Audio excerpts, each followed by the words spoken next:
Radio Claret América presenta Sediento de ti, la palabra, fuente de vida, con el sacerdote misionero claretiano Tony Díaz. Reflexiones diarias del Evangelio. Aquí iniciamos.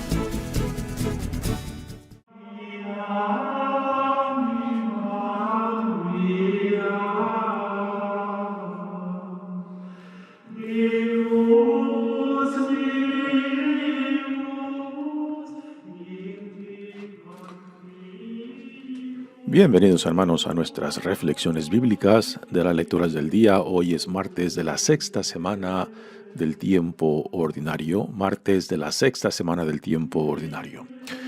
La primera lectura de hoy viene de la carta de Santiago, capítulo 1, versículos 12 al 18.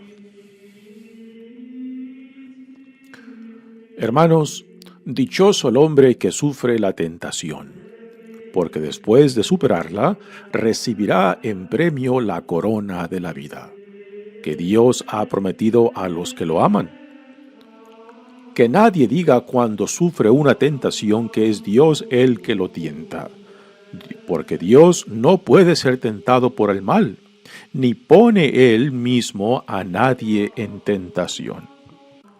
Más bien, cuando alguno es tentado, es su propia concupiscencia lo que lo arrastra y lo seduce. La concupiscencia concibe y da a luz al pecado, y el pecado, cuando madura, engendra la muerte. No se equivoquen, queridos hermanos, todo beneficio y todo don perfecto viene de lo alto, del Creador de la luz, en quien no hay ni cambios ni sombras. Por su propia voluntad nos engendró mediante la palabra de la verdad, para que fuéramos, en cierto modo, primicias de sus criaturas. Palabra de Dios. El salmo responsorial es el Salmo 93 y el responsorio es: Dichoso, Señor, aquel a quien tú educas. Dichoso, Señor, aquel a quien tú educas. Señor, dichoso aquel a quien tú educas y enseñas a cumplir tus mandamientos. Cuando lleguen las horas de desgracia, no perderá el sosiego. Jamás rechazará Dios a su pueblo, ni dejará a los suyos sin amparo. Hará justicia al justo y dará un porvenir al hombre honrado. Cuando me hallaba al borde del sepulcro, tu amor, Señor, me conservó la vida. Cuando se multiplican mis problemas, en tus consuelos halla mi delicia. Dichoso, Señor, aquel a quien tú educas. El Evangelio de hoy viene de Marcos, capítulo 8, versículos 14 al 21.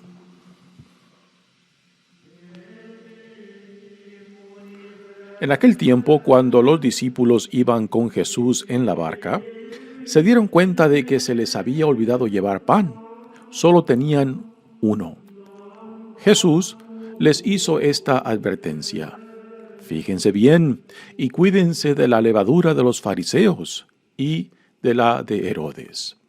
Entonces ellos comentaban entre sí: es que no tenemos panes. Dándose cuenta de ello, Jesús les dijo: ¿por qué están comentando que no trajeron panes? ¿Todavía no entienden ni acaban de comprender? Tan embotada está su mente. ¿Para qué tienen ustedes ojos si no ven, y oídos si no oyen? ¿No recuerdan cuántos canastos de sobras recogieron cuando repartí 5 panes entre 5,000 hombres? Ellos le contestaron: 12.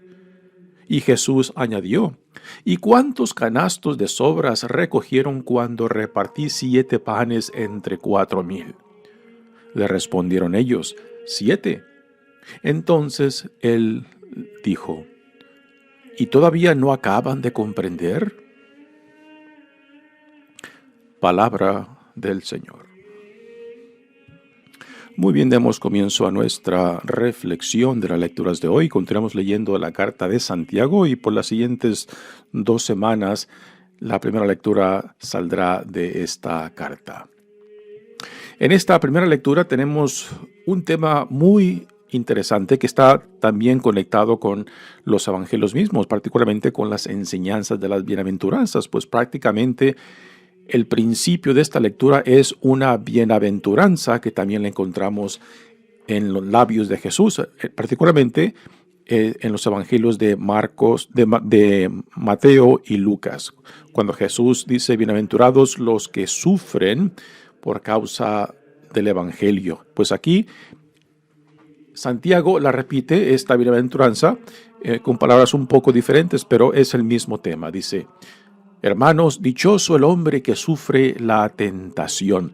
Y la tentación aquí es ante el mundo que los acecha, ante el mundo que los persigue, ante el mundo que los rechaza. Recordamos que la comunidad cristiana es en estos tiempos una comunidad muy pequeña y se encuentran pues acechadas, perseguidas y también pues rechazadas por las sociedades en las cuales las comunidades están insertadas. Y es una gran tentación, pues prácticamente hacer a un lado la fe que acaban de recibir en Cristo para no tener dificultades.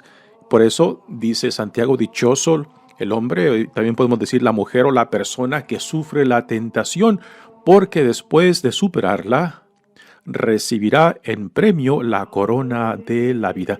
Aquí no hemos de pensar que está hablando acerca después de que uno muera. No está hablando de esto necesariamente. Está hablando de que cuando, por la gracia de Dios, podemos enfrentar estas tentaciones. Esta tentación de dar paso atrás, de rechazar la fe, de acobardarnos ante la vida, ante las dificultades que nuestra fe nos presenta, no porque Dios quiera que suframos, sino que la fidelidad a Dios, la fidelidad al amor, a la compasión, a la misericordia, a la justicia, nos pondrá en conflicto con el mundo, porque no son los valores por los cuales el mundo se rige. Es la situación misma de Jesús.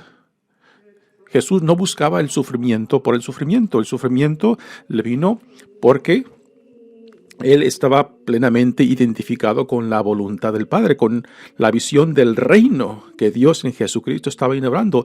Y los valores del reino, pues, estaban en contradicción con los valores del mundo. Y el mundo se le echó encima. Aquí, Santiago utiliza la imagen de la persona que sale victoriosa. La corona de la cual habla es la corona, por ejemplo, que los reyes llevaban, o también la corona que los que participaban en eventos de competencia, por ejemplo, en el mundo griego, pues las olimpiadas, y la corona de laurel que se les daba a los ganadores. Y esta es la corona que aquí menciona Santiago. Recibirá en premio la corona de la vida. Esta imagen de la corona también San Pablo la utiliza en sus cartas, cuando habla de que ha corrido, que ha hecho una buena carrera, que se ha mantenido fiel y que él recibirá esa corona, la corona de la fidelidad, la corona por haberse mantenido fiel y al pie del Señor. Pues esta corona no es algo que necesariamente se nos da después de la muerte. Esta experiencia de la corona es algo que se vive en esta vida cuando nos aferramos a la gracia de Dios, a la gracia de aquel que nos llama, ¿no? Y esta corona es parte de esa experiencia de profundizar en nuestro caminar, en la confianza, en nuestro compromiso con Dios. También esta corona hace referencia a esa experiencia personal que tenemos cuando logramos dar un paso en dirección hacia Dios y nos mantenemos fieles en nuestro caminar, y la confianza que experimentamos en ese primer paso. Y el vivir bajo la providencia de Dios es un paso tras otro, cada paso dado en confianza, en entrega en aquel que nos llama, ¿no? Y esto es parte de la experiencia de la corona de la vida de la cual Santiago habla. Dice que Dios ha prometido a los que lo aman. Así que con esto no hemos de pensar solamente en la recompensa después de la muerte, sino la experiencia del vivir en fidelidad, en entrega, comprometido a la vida a la cual Dios nos llama en Jesucristo, ¿no? De que no hemos de esperar de que no tengamos conflictos, problemas o dificultades o aún tragedias. Todo esto es parte de la vida, pero vivir la vida identificados plenamente con la voluntad de Dios Padre, pues ahí se va manifestando la nueva vida en Cristo. Continúa la lectura diciendo, que nadie diga cuando sufre una tentación que es Dios el que lo tienta. Porque Dios no puede ser tentado por el mal, ni pone él mismo a nadie en tentación, ¿no?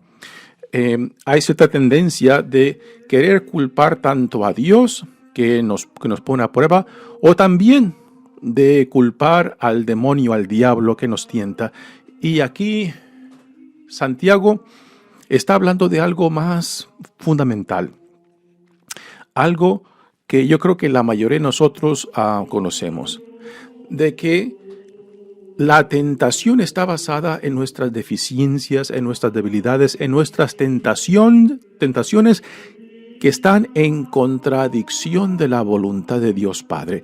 Y aquí, cuando habla de tentación, está hablando de la tentación que se manifiesta, por ejemplo, en la caída de Adán y Eva, que primero nació el deseo, lo que esta lectura llama la concupiscencia. Es el deseo por esa fruta prohibida. Y aquí el deseo entra por los ojos. O también el deseo puede entrar por los oídos, cuando escuchamos algo que nos atrae, o también por el placer, o también por el olfato, o también por cualquier forma que el deseo venga a nosotros, cuando son deseos desordenados, cuando son deseos que nos quieren separar, arrancar de nuestra relación con Dios. Y el deseo desordenado, no todos los deseos son malos, no todos los deseos son en contra de Dios, pero aquellos deseos que buscan destruir nuestra relación de intimidad y confianza con Dios y nuestra hermandad con nuestro hermano, con nuestro prójimo, pues entonces son deseos desordenados que no encajan dentro de la providencia de Dios, que solo desea y busca lo mejor para nosotros. Y cuando nuestros deseos, cuando lo que buscamos está en contradicción hacia donde Dios nos llama, pues aquí hay un conflicto en nosotros. Y estos deseos mal ordenados, pues entonces son los que nos lleva al pecado, que es el siguiente punto que menciona esta carta en el proceso de cómo entra la muerte en nuestras vidas. Y por muerte no es la muerte física, muerte se entiende como la separación con nuestro Dios, el Dios que en amor nos crea, en amor nos sostiene y en amor nos llama. Así que por muerte se entiende vivir separado de Dios o vivir una relación dañada, impactada por el pecado. Así que está la tentación, está el pecado y el pecado que causa o promueve la muerte. Y estos son estos tres pasos que describe aquí Santiago en ese tema de la tentación. Dice, más bien, cuando alguno es tentado, es su propia concupiscencia la que lo arrastra. Son los malos deseos, los deseos mal orientados y los seduce. La concupiscencia concibe y da a luz al pecado, el siguiente paso. Y el pecado, cuando madura, engendra la muerte. Así que por muerte nuevamente entendemos la separación, la relación con Dios que ha sido dañada, que ha sido impactada. Por eso lo que Dios viene haciendo en Jesucristo es reconciliándonos. ¿Y qué es la reconciliación? Sanar esta relación con Dios mismo, que después nos llama a sanar nuestra relación con el prójimo y también con uno mismo, puesto que Dios nos llama a la intimidad y confianza. Y eso es el pecado. El pecado es todo aquello que daña nuestra relación de intimidad y confianza con Dios, con el prójimo y con uno mismo. Por eso, Dios viene a sanarnos, viene a reconciliarnos, viene otra vez a llamarnos a la intimidad y confianza con aquel que en amor nos crea, en amor nos sostiene y en amor nos llama a Él.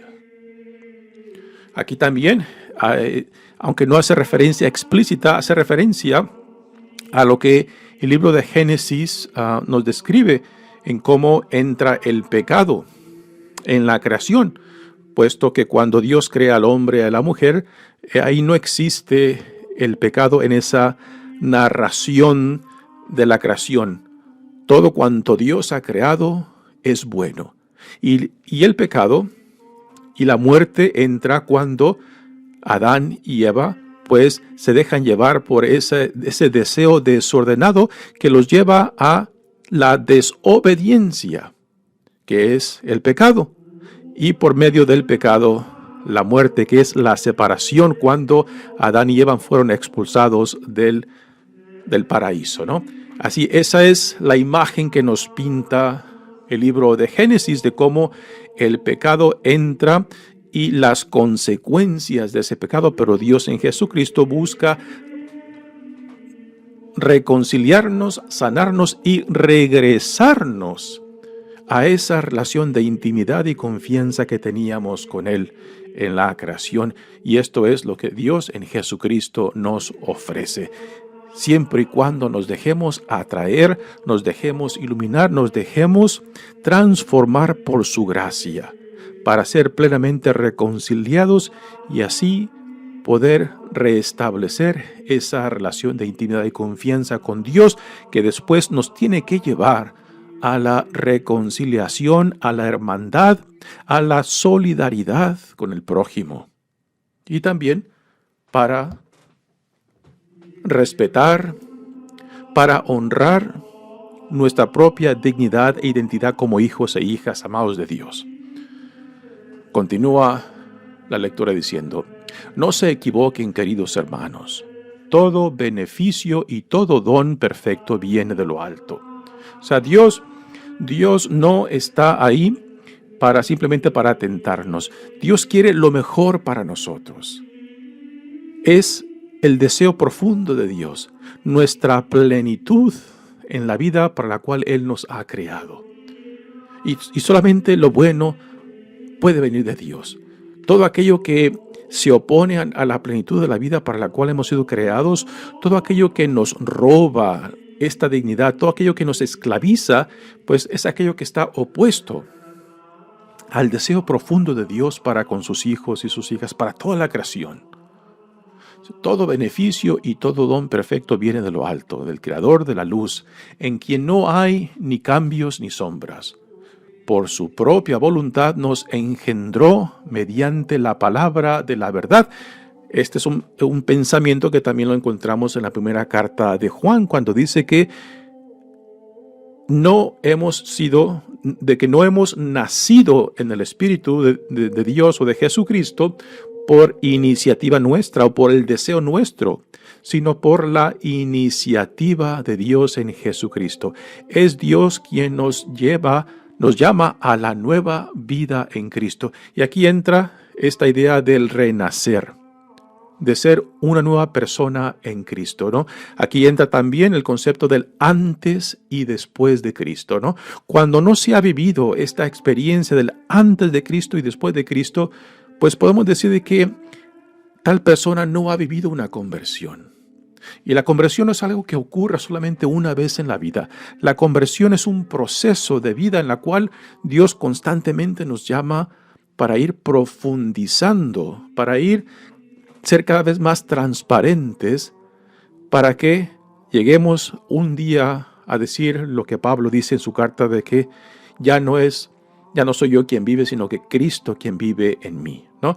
De que nuestras vidas ya son transparentes, de que no hay nada que impida ni la gracia de Dios ni el Espíritu de Dios, en el cual entonces ya por la gracia de Dios, pues somos creados para reflejar tanto el amor, la gloria y la presencia de Dios donde quiera que Dios nos lleve. Este es el propósito que Dios quiere para nosotros, de que seamos una extensión de su presencia misma donde quiera que Dios nos ponga, donde quiera que Dios nos mande, ¿no? Pero para que podamos llegar a hacer eso, pues nos tenemos primero que dejar atraer por Él, dejar transformar, dejar sanar, dejarnos ser reconstituido por Él mismo para poder asemejarnos a aquel que por amor lo dio todo, lo entregó todo, ¿no? En Jesucristo tenemos la imagen de la vida a la cual todos somos llamados. Muy bien, pasemos ahora al Evangelio de hoy, que viene de Marcos. Ayer, recordamos, Jesús tuvo un intercambio con los fariseos que le exigían una señal para que Él comprobara su autoridad, de quién era Él y de dónde le venía su poder para enseñar y para sanar, ¿no? Así que los fariseos ciegos le exigen esta señal a Jesucristo. Y ahora tenemos en este Evangelio Jesús que se ha alejado de los fariseos que insisten en esa señal para que, en cierta manera, certifique quién es y de dónde le viene su autoridad. Y mejor, en vez de argumentar con ellos, pues Jesús con sus discípulos se suben en la barca para cruzar otra vez el lago. Y es ahí donde los encontramos en este Evangelio, en la barca cruzando el lago. Y en este Evangelio, pues ahora se nos presenta la ceguez de los discípulos de Jesús, que nosotros cuando leemos este Evangelio, lo primero que hemos de entender es de que así como los discípulos estaban ciegos, pues igualmente también nosotros, los que no entendemos claramente o los que no queremos ver claramente lo que se nos da, lo que se nos ofrece en Jesucristo, pues estamos con esa misma ceguez de los discípulos de Jesús.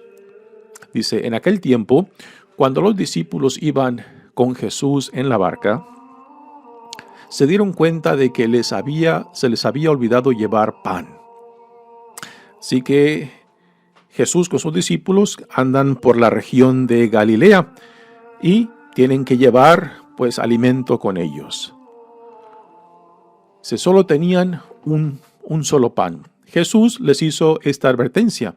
Mientras entre ellos se preocupaban por el pan, Jesús les hace esta advertencia. Fíjense bien y cuídense de la levadura de los fariseos y de la de Herodes. ¿Qué significa esto de levadura? En la cultura judía aún hoy en día, la levadura es una impureza, una corrupción del pan. Por eso el pan que preparan para la gran Pascua judía es un pan sin levadura. Así que la levadura simboliza algo negativo, algo que corrompe. Y en la orientación de los fariseos, pues la levadura es la ceguez de ellos. El cómo ellos interpretan la ley mosaica literalmente y también legalísticamente, en lo cual para ellos la perfección de la ley está en el cumplir los mandamientos, en el cumplir lo que Dios nos prescribe en la ley mosaica solamente externamente. Y esto es algo que Jesús constantemente reta a los fariseos, de que toda nuestra religiosidad tiene que manifestar una consistencia entre lo que profesamos y lo que vivimos, lo cual no es algo que Jesús veía en los fariseos. Así que en relación a los fariseos, la levadura es esa discrepancia, esa inconsistencia entre lo que ellos profesaban y lo que vivían. En relación a Herodes, la levadura hace referencia a lo que Herodes promovía como el placer, unas vidas centradas solamente en la búsqueda del placer. Así que la levadura en relación a los fariseos significa una cosa, lo que Jesús criticaba y rechazaba en los fariseos, y también lo que critica y rechaza en Herodes, que es la búsqueda del placer, la búsqueda simplemente de lo que me complace. Entonces ellos comentaban entre sí, es que no tenemos panes, ¿no? Sí, aquí vemos el contraste en dónde se encuentra Jesús y en dónde se encuentran sus discípulos, ¿no? En un nivel muy diferente. Y ahí se da cuenta Jesús de que sus propios discípulos están ciegos. Y aquí se manifiesta esta cierta frustración de Jesús con sus discípulos. En el Evangelio de Marcos, los discípulos tienen una imagen muy negativa. El evangelista Marcos no es muy, no desarrolla una imagen muy positiva de los discípulos, y nos deja una imagen pues muy negativa. Y aquí se manifiesta de cierta manera también la frustración que Jesús tiene con ellos, porque se parecen a los fariseos en su ceguez, de que no entienden, de que no comprenden, ¿no? Él les está hablando de la levadura, de la falsedad, de la hipocresía de los fariseos, y ellos están pensando en pan, ¿no? Dándose cuenta de ello, Jesús les dijo, ¿por qué están comentando que no trajeron panes? ¿Todavía no entienden ni acaban de comprender? Y ahora vienen las palabras que manifiestan frustración de Jesús. ¿Tan embotada está su mente? ¿Para qué tienen ojos ustedes si no ven? Y oídos si no oyen, ¿no? Casi podemos imaginar la voz frustrada de Jesús al decirle estas palabras. Y ahora viene Jesús con estas palabras para aclararles, ¿no? ¿Por qué están preocupando por el pan? ¿No se dan cuenta que cuando se entregan al reino de Dios, de que aquel que los llama también proveerá lo que necesiten? Y al decirle estas palabras Jesús, pues prácticamente lo que le está diciendo, Dios proveerá. Tampoco esto quiere decir de que simplemente nos cruzamos de brazos y esperamos de que todo caiga del cielo. Tampoco se está refiriendo Jesús a esto, pero sí de que cuando nos comprometemos a aquel que nos llama también proveerá con lo que necesitamos para que su llamado sea fructífero, para gloria de Dios, para nuestra santificación y también para la salvación de aquellos a quien Dios nos manda. Dice Jesús, ¿no recuerdan cuántos canastos de sobras recogieron cuando repartí 5 panes entre 5,000 hombres? Ellos le contestaron, 12. Y Jesús añadió otra vez, ¿y cuántos canastos de sobras recogieron cuando repartí 7 panes entre 4,000? Y ellos le respondieron, 7. Entonces les dijo, ¿y todavía no acaban de comprender? Cuando Jesús envía a sus discípulos en la primera jornada misionera, les dice que no lleven nada con ellos. Que no lleven bolsa de dinero, que no lleven 2 túnicas, y que donde quiera que lleguen, que se queden en la casa, puesto que el trabajador merece su saldo. O sea, de que en el pueblo que lleguen, en la casa en que lo reciban, ellos les proveerán lo que necesitan para llevar a cabo la misión que Dios les está encomendando, ¿no? Así que aquel que los ha llamado, aquel que los ha enviado, Jesús, les dice que se confíen en aquel que los llama, en aquel que los envía, de que Dios proveerá, ¿no? Y esta es la confianza con la cual nosotros somos llamados a entregarnos, a comprometernos con Él. Repito, esto no significa de que uno simplemente se cruza de brazos y espera de que todo le caiga del cielo, no. Nos comprometemos en la tarea que Él nos deja, en la misión a la cual Él nos envía, ¿no? Y que el fruto de esa misión, pues, lo veremos también en la respuesta de la gente. De que la gente proveerá por lo que el misionero, por lo que el trabajador necesite, ¿no? Tampoco hemos de esperar riquezas, como hoy en día se promulga el evangelio de la riqueza, el evangelio de la abundancia, ¿no? Pensando de que con la predicación del evangelio uno tiene que esperar de hacerse rico, millonario, ¿no? No, aquí Jesús está hablando de que aquel que nos llama también proveerá lo necesario para que ese llamado sea fructífero, ¿no? Así que Jesús aquí está manifestando su frustración con sus propios discípulos. Pero nosotros, quienes leemos este evangelio, estas palabras también son dirigidas a nosotros.